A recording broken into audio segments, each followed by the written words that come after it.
Straight out of Southern California is a star in the making by the name of Michael Pittman, who is now looking to prove why he got here in the first place. From Rivers, pass is caught by the rookie Pittman, coming off his best day. First touchdown for Pittman.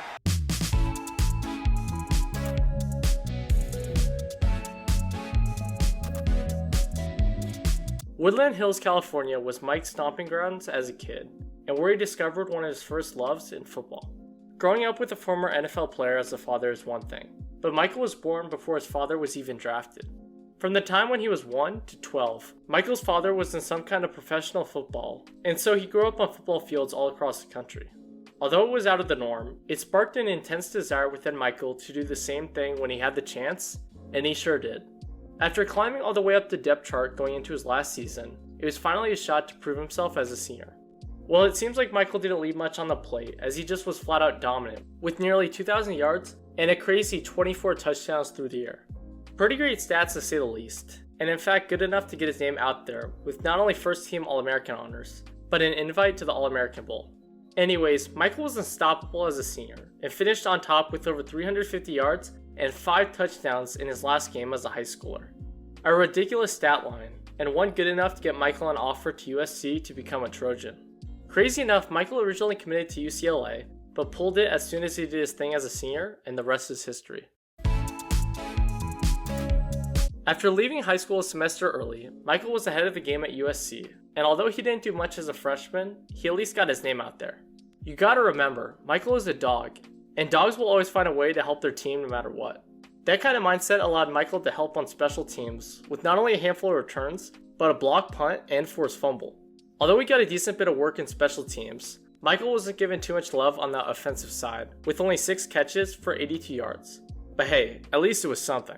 Keep in mind that there was 3 soon-to-be NFL wide receivers on the team at that time, with a certain stud named Juju taking a great deal of attention. Nonetheless, Michael used his freshman year to develop his skills to the next level going into his sophomore season, and it paid off.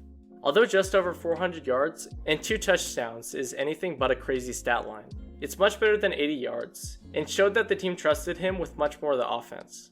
With Juju off to the NFL, Michael was given the chance to prove if he could hold his own as a sophomore, and after taking advantage of the greater opportunities, he was given a good deal to work with as a junior. Following a solid sophomore campaign, Michael was looking to take it to the next level, and did that with over 750 yards and 6 touchdowns. With such a year in the rear view, Michael had the opportunity to either stay with the team or take his talents to the next level. Although seemingly a tough decision, a 3rd round grade by the NFL Draft Advisory Board sent Michael right back to the Trojans in hope of getting his name out there in his last season with the team. With a newfound motivation to prove that he was one of the best in the country, Michael left it all out on the field with over 1,200 yards and 11 touchdowns as a senior. Not just a good year, but great enough to earn Michael first team All Pac-12 honors and a second team All-American selection. Upon that, Michael was a finalist for the Fred Biletnikoff Award, as he proved that he was one of the best in the country, and upon that won the Pop Warner Award for his impact not only on the field, but off it as well. Honestly, I'd say the Pop Warner win is even better than if he would have won the Biletnikoff, as it doesn't just speak on his talent, but his character, and that is much more important in the long run. Nonetheless, Michael was a borderline top 10 receiver prospect going into the draft, with his excellent route running and catching abilities, and after a stellar senior year, bounced up to a first round talent. Before we talk about Mike in the NFL, make sure to smash that like button, subscribe for more stuff like this, and turn on noties in order to stay tuned. Anyways, back to the video. Michael went 34th overall to Indianapolis as he joined a team full of young talent all over the board. Along with Wisconsin standout Jonathan Taylor, Michael became a part of one of the most well-rounded units in football. Just like his time at USC, Michael was not alone in the receiving corps, with a former Pro Bowler in T.Y. Hilton, stud in Zach Pascal, and practically a receiver-back hybrid in Nyheim Hines. Anyways, Michael was put into a pretty good situation with a team that not only had a great deal of depth, but a gosh darn legend in Philip Rivers at the helm. Not only just that, but the team was also led by one of the most underrated coaches in football by the name of Frank Reich, who was somehow able to lead the Andrew Luckless team to a 7-9 record the previous year. If someone can do that, then they know what they're doing, and needless to say, he did much better with the future Hall of Famer in control, as the team went 11-5 the following year. Not too shabby of a year for the team, and upon that, my man Michael, as he had just over 500 yards, but yet somehow only 1 touchdown. Although the 3rd most yards on the team, it's only the beginning of his dominance in Indy. Following a solid start to his time with the Colts, Michael has been working relentlessly to take it to the next level the following season. If you watch his and his wife's YouTube channel, which by the way is pretty great, he's worked a ton throughout the offseason to be at his best, and I think he could be a legit star. Throughout training camp, Michael has shown improvement with some stellar plays coming after easy drops. As a guy who just hates to mess up or lose, Michael is always working to be at his best, and so I'm sure he'll be on point going into the season. In fact, Michael may have a repeat of his time in USC with T.Y. out a few games. Now that the wide receiver is out for the count, Michael has the chance to prove why he was so good for the Trojans. Although a good spot to do his thing, there are two other very talented wide receivers in Paris Campbell and Zach Pascal who could both easily emerge as the number one in no time.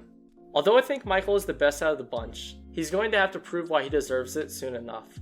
Thankfully, it seems like Michael has made his way to the top recently through practice, where he's been getting a lion's share of the offense and just doing his thing, so it's looking like things are moving in his favor. Upon that, good old Frank has taken a liking to Pitt's play ever since the pre-draft process, and back then even said that he could be the best wide receiver in the entire draft. High praise, but I think Michael deserves it with his insane ability on the football field. Keep in mind that he was able to put up over 500 yards in an offense with not only all the talent at the same position, but a young star in Jonathan Taylor taking touches, and upon that some kind of leg thing that kept him from being at his best. Anyways, now that the Colts have a brand new quarterback in Carson Wentz, it's going to be a whole new situation for Michael, and potentially a very welcomed one for the stud. While in Philly, Carson liked to toss a rock to big-bodied receivers like Alshon Jeffrey, and in fact he was the primary target when good old Frank was calling plays back in 2017. If Michael can establish a similar thing with Carson, then he could be in for a huge sophomore year to say the least.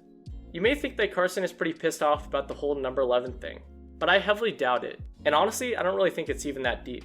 Something like that is so minor that I'm sure it's not even a worry for the two, and at this point I think they just want to win football games. Although there's been a lot of talk about Michael's potential breakout season in 2021, not many are as credible as the GM saying that he is betting big on Michael this year. I mean, the GM had to believe in Michael to draft him, so I'm guessing the fact that he thinks he's going to go big is likely a pretty good sign of what's to come. Okay, so we've talked about everything up to now, but what can Michael really do this season? Honestly, if T.Y. is out a few games, and Michael is able to establish the thing with Carson, then I don't think something like 900 yards is out of the realm of possibility for the Trojan. Not anything too crazy to expect coming off of 500 as a rookie, but I think it's the kind of numbers that could get him some of the recognition that I think he deserves. What do you guys think about Michael? Comment down below your thoughts, and yeah. Anyways, Michael is in for an interesting season no matter the case, and so it's going to be fun to watch. Michael Pittman was born to be a star, and so now it's just up to him to live up to the title. Downfield, it's Pittman. He goes up the ladder to get it. He's going to take this one. Thanks for watching the video. If you enjoyed it, it would be awesome if you guys could subscribe, like, and comment down below stuff you want next. Anyways, see you all soon, and peace out.